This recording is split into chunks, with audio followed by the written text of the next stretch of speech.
иргэн төвтэй хэрэгцсэн реформ төрийн ихтгэлцлийн реформын хүрээнд нэгдүгээр төрөлх тогтоомжийг нэгдсэн болохыг хангах, хоёрдугаарт хуулийн дотоод хэргийн салбарын үйл ажиллагаа иргэд олон нийтэд илүүгээр ялангуяа одоо иргэдийн хамгийн хүсэж байгаа үйл ажиллагаа ажил бол асуудал бол зөрчигдсөн эрхийг сэргийлэх. Аль нэгэн албан байгууллагын үүд сахиж биш, энэ нэгэн даргын үүдийг сахиж хүлээж биш. Нэгдүгээр бол одоо иргэдэд хэрэгжсэн тусалцаа өмгөөллийн үйлчлэг гэж байна. Нийслэлийн 9 дүүрэг 21 аймаг 330 сумдаар явна тийм. За ингээд явуулын одоо хуулийн дотоод хэргийн яамны иргэн төвтэй хэрэгжсэн реформын энэ явуулын офис өнөөдөөс хийж байна. Одоо иргэдтэйгээ бүгдээрээ илүү тулж ажил. Цагдаагаас ихтэй одоо хэрэг бүртгэл нэгдсэн, онц мэдээлэл ирсэн, хаагдсан, шийдвэрлээгүй, эрдэн зөрчигдсөн тийм. Тэгээд одоо очоод хариугаа авч чаддгүй, гомдлоо гаргаж үзүүлж чаддгүй, хэрхэн яаж шийдвэрлэгдсэн тодорхойгүй байдаг. Энэ нөхцөл байдалтай холбоотой иргэдийн гомдлыг одоо харагдуулах. За хоёрдугаар одоо улсын бүртгэлийг бид бас шинэ шатнд гаргаж байна. Улсын бүртгэлийн үйл ажиллагаа захимжиж байгаа нотолоос ихтэй хуулийн хэцүү орчиндөө өөрчлөлт хийж байна. Дээрээс нь бид хөрөнгийн болон одоо улсын бүртгэлийн үйл ажиллагааг захимжуулах, барьцаа бүрийн гэрээг захимжуулах гэдэг олон асуудал байна. Энэ үеинд одоо улсын бүртгэл иргэдтэй мэдээлэл дарга нар өөрсдөө явуулцгаана. Ингээд иргэн төвтэй хэрэгцээ реформын хүрээнд иргэдтэй одоо хэрэгцээ тусалцаа үзүүлэхээс эхлээд хууль тогтоомжийг сурчлах ажлууд байна. Та бүхэн одоо тэгээд бүх чиглэлүүд рүү багуудаа ажлыг хийгээд орхуулаад байна. Бидэнд хууль багтаагүй, журам багтаагүй. Одоо харин иргэдэд жинхэнэ тулж үйлчлэгээ, бүрийн үйлчлэгээ үзүүлдэг мэргэжлийн алба агчдын үйл ажиллагаа дутагдчих. Улсын бүртгэл дээр маш олон давлгаа, патротын үйлчлэгээ, дээрээс нь одоо бүртгэлтийгээд олон ажлууд явуулдаг тийм. Тэгэхээр явуулын офисоос бид иргэдтэй энэ үйлчлэгээнүүдийг бүгд хууль мэдэхгүй, санаатай санамсаргүй болгоомжгүйгээс болоод гэмт хэрэг зөрчилд холбогдсон.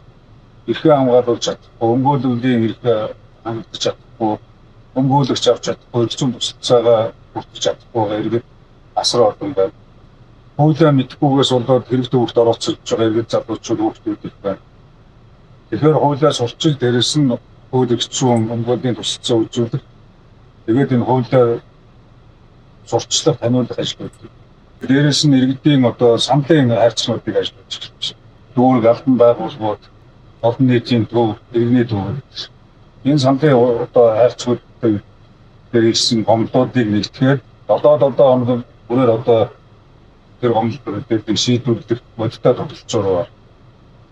Ингэж байж одоо иргэдийн гомдол санал гарах, хууль жинхэнэ утгаараа хэрэгжиж байна. За тэгээд одоо явуулын офис энийг даваа гаргаас хэлж байгаа.